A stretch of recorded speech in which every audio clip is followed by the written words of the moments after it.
My name is Maitland. I'm 9 years old. I choose to be 9 years old. I don't have to be 9 years old. I spell my name Maitland.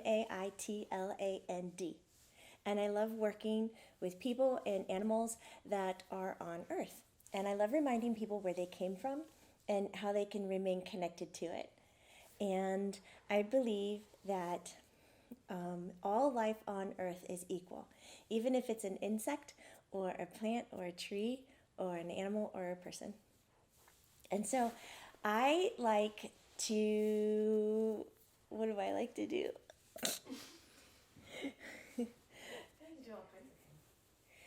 I like to visit everybody. So I wanted to come in today to talk about how to close a day and how to open a day. And I have very short meditations that you can play. So I want to talk about going to sleep first. And the importance of getting a very good and protected sleep for anyone, and I am including your animals as well, because with sensitive people are people who can feel energy in a room, and you can pick up on that from the room itself, from the land, from the history, from the future, from the emotions that somebody had in there, from the spirits, from the lights, from multidimensional beings. You know, you have this awakening that your like skin does. Remember, your skin is your largest organ. I think that's a fun fact about a person. And that organ it reads smell. You can actually smell through your skin. It's true. And it can identify, like when your hair stands up, when something needs to be paid attention to, like in an alert system. But I think for so long, highly sensitive people have decided that we need to ignore it and shut down and, toughen it out and kind of pretend to be normal. And I think that goes against who you naturally are, and I want to really honor that. So even if you're highly sensitive or you're just being you, that asking for protection and knowing what you're asking for, especially when you're wrapping up your day, is very good to do. And as a parent, not as myself, but as a parent, I know that there is a great need to do good by your child or to do good with your pet. And I kind of want to ask you to have a more broader way of looking at it, where it's not doing good by them, because when we start to do images of what's good, we're only looking at our own lenses.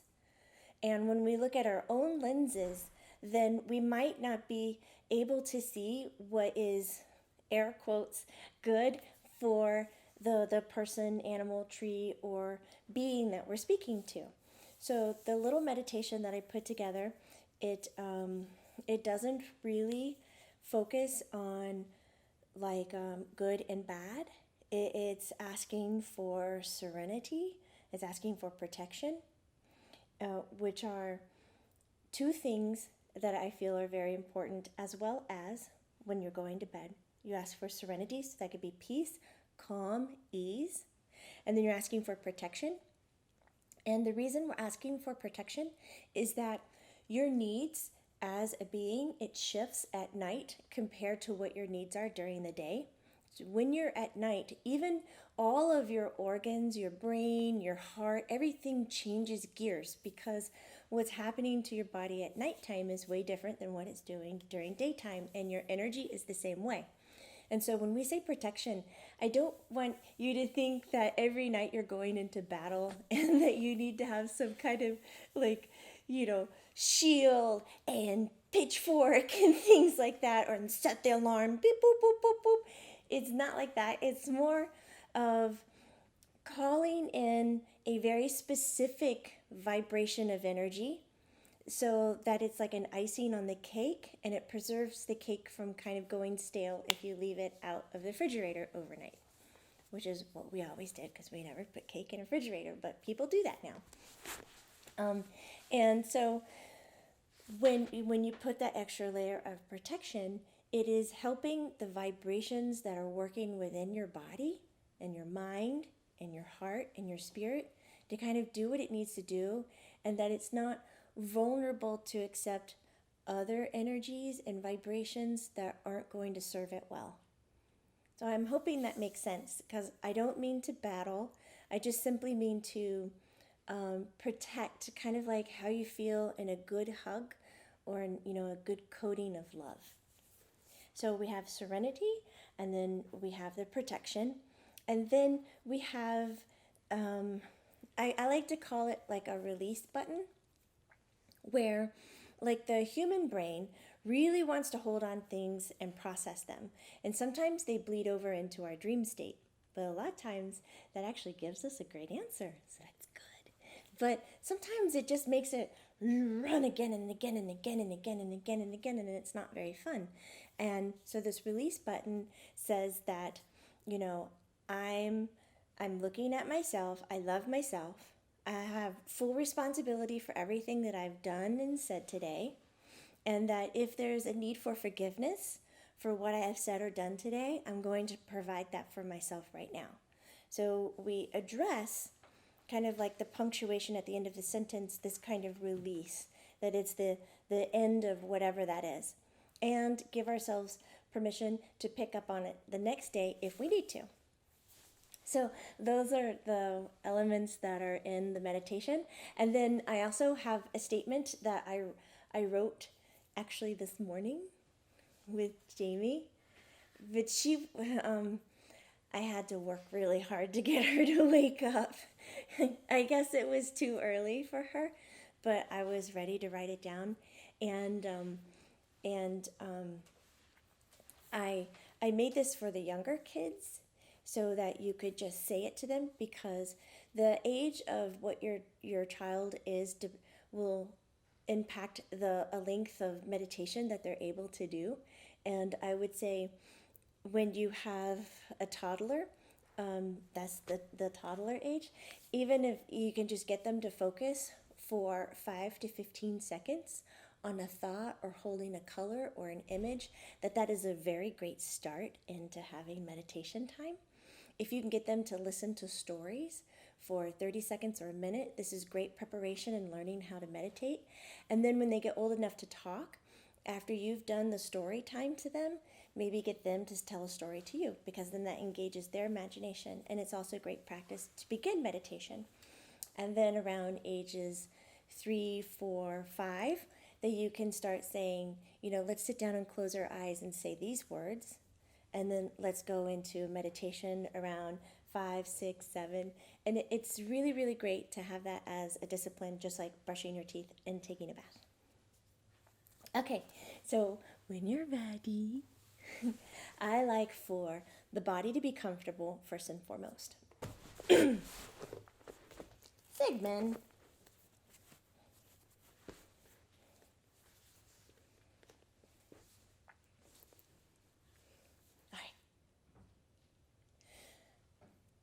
When you're ready, go ahead and close your eyes and wiggle your toes and your fingers and get your body comfortable where you are. If your body says, I need attention, wiggle that spot in your body. Keep wiggling it, and then slow the wiggle down. Move very, very slow. Move very slow. And then stop moving. And say, I love you, body. Now we're going to go on a quick journey in our head. And I want you to imagine, as you are lying there, that there is a rain coming from the ceiling, from above you. And it is a beautiful white rain. And it's warm when it touches your skin. And it's falling from the ceiling, and it's dripping on your forehead, in your eyes, in your ears, in your arms, in your hands. And this is really wonderful, because we're not allowed to have water in bed. Okay, maybe some are, so we shouldn't say that one, huh? So as this white rain is falling and it's warm when it's touching your skin, every drop is like the sweetest, nicest feeling on your body. And when the drops of water hit your body, it's going to wash anything off of you and away from you. Even memories and thoughts that you keep thinking about that you might need to let go of, this water will take it away. So keep seeing the rain falling, and now it's going to turn into your favorite color. Watch it change. In your mind's eye, where all the pictures are happening, this white rain changes to your favorite color. And now this color is going to shine directly on you and is going to shine all on your skin. And so in your mind's eye, your skin has turned your favorite color. And as you are turning your favorite color, bring your attention to the animal that you believe you are.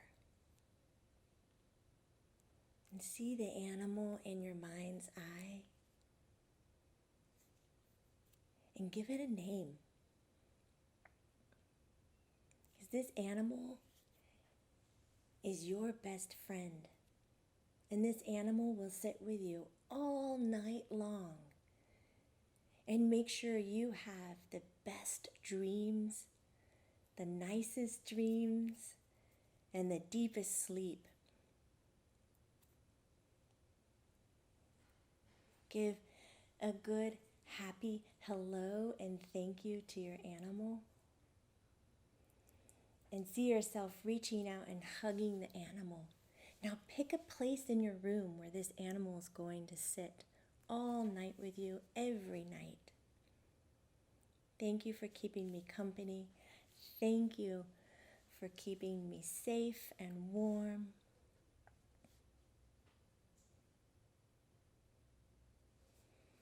Now the last thing, I want you to see the happiest memory you can think of. And in this happiest memory that you can think of, who is there? What is happening? And where are you? Let it put a smile on your face while you're thinking about these things. And continue to think about your most happiest thought ever while you say thank you to the day and you welcome the night.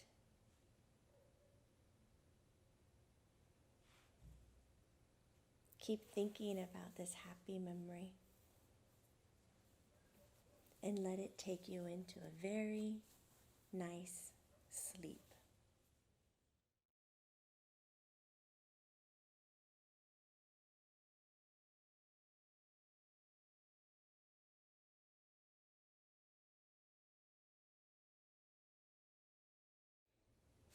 The reason I like this one is that the white rain is the protection. And then the animal, when you pick the animal for the comfort and allowing them to put a place to it and that it's their favorite animal that they think they are, that really it's a projection of themselves that are helping themselves. So it's like calling in on higher self. Is it like a spirit animal? Yep, it could be like a spirit animal because when you're little, and a lot of people who are really sensitive, when they think about animals, they feel like they have a sense of control over them because they've seen domesticated animals.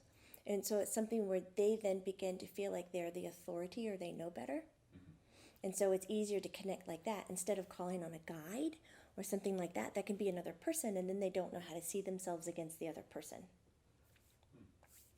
I did a spirit animal meditation one time in high school, and my spirit animal was a raccoon. Ella's is a chicken. Do you know what yours is? Probably a rabbit. It would be a rabbit. Yeah. It's so hard to pick because I love so many animals. But so when you do that kind of meditation, like you're also addressing how does your body feel right at the beginning, and you're doing the wiggles. And when you wiggle hard and fast, that shakes up a lot of energy in the body, and it'll remove blockages from the physical body. But then you move slower and slow and super slow, and you can make a game out of it until you stop completely. And then you can feel the vibration and everything moving in your body. It feels so good. That's like if your kid doesn't really want to go to sleep at all, then you get them when they have their legs out to like just kick, kick, kick, kick like they're swimming. Bam, bam, bam, bam. And so see if you can do that for 3 minutes. And you do it for 3 minutes, and you go and you go and you go. And then you go slow-mo. And then you slow down and you stop, and it's like, it feels so nice. And then you do the white rain, and it cleanses and it takes things away that you're thinking about. That's for your head and for your heart. And then it protects you. And then when you associate with your favorite color, you're giving yourself a healing of what kind of vibration that you really need around yourself. And then we already talked about the animal. And then when you go into like your favorite memory, then what you're doing is you're setting your tone for what kind of sleep and what kind of rest you want. Is that it's going to be at that level. Pure joy, peace, ease, happiness. And so then you really have that kind of environment when you go to sleep. And see, and it just sounds like making up fun, doesn't it? Yeah. That's what's so easy. And then so for the younger kids, I wrote something. Can I move this? I'm going to move it. I'm moving it. I could see that it's stable. I wrote it. I'm going to use my eyes. And it says, Maitland Goodnight Protection. And this is for the younger kids. And you can have them repeat after you, or you can just have them listen to you. And it says, what a great day and peaceful night. Time to kiss our friends good night. I give my thanks to where I sleep and ask the lights and spirit friends not to make a peep. At night this room is my space. The spirit friends will go to their place. I surround myself and who I love in a bright white light we are all a part of. From sunset to sunrise, my light will stay strong and will help me hold love the next day long. With this I say, all is true. I believe in me and all I can do. Good night, everyone. That's when I made Jamie get up and write it. I made special attention not to talk about exactly who we love, because some of us don't have mommies and daddies. Some of us have grandparents and aunties and uncles. And some of us really love our animals, and they're on our list. So instead of making it very wordy, I made it very open. And I didn't talk about any kind of location, but I wanted to be very specific that when you state, I had a great day and a peaceful night, then we're really stating that we acknowledge what has happened, even if it's, they're thinking it's down and it's not so great, that we're going to say having the day itself, honoring that the day was an experience, was great, and having a peaceful night. So we're already training our kids to think in gears, that the nighttime is really when our body is rejuvenating and that the cells are rebuilding, and that we need to give our soul and our energy that chance as well. And so I like the word peaceful, but you can always change this to fit your own needs. Like, I wanted to put a lot in there about protecting ourselves at night. Like, you could add that in after I surround myself and who I love in a bright white light we are all a part of. That you could then add in if you wanted to clean everybody's energy and recycle it into Mother Earth. That's a great place for it. But I didn't know if all of the caregivers are comfortable with doing that yet. And plus, if they're super little, they might not know how. But my favorite thing is when Jamie teaches that the hands are rakes and you scrape off the excess dirty leaves and the energy, and then you give the leaves to Mother Earth and she recycles them. And then at the end of it, I like most importantly is you're teaching your child, if I'm saying this, it's my truth. So not only is it a lesson of believing in the words that you're saying, but it's also in a lesson of teaching that the words you are saying turn out energetically to match those words. You know, because I think for a long time in the human race that only like holy people were held to this kind of thing, and where whatever you say is manifested, every word is like an energy flower, and it just, when you say it, it blossoms out and around in your environment. And so if you're just saying things that you don't believe in, and it's a white lie, and it's not very true, and it was mean, or it was whatever, you know, call it as you wish, those kind of flowers are growing around you. And that's what you have to use to power your day and to power yourself. So I think it's much better if you start showing that what words come out of your mouth, that they are true, and that's the energy flower that's going to be created, that you want to do the ones that you can use very well and digest easily, and not to set up roadblocks for yourself. So that is my little talk on nighttime routine and nighttime intent. Thank you. Bye. That's a whole. The lighter side with Jamie. The lighter side with Jamie. The lighter side.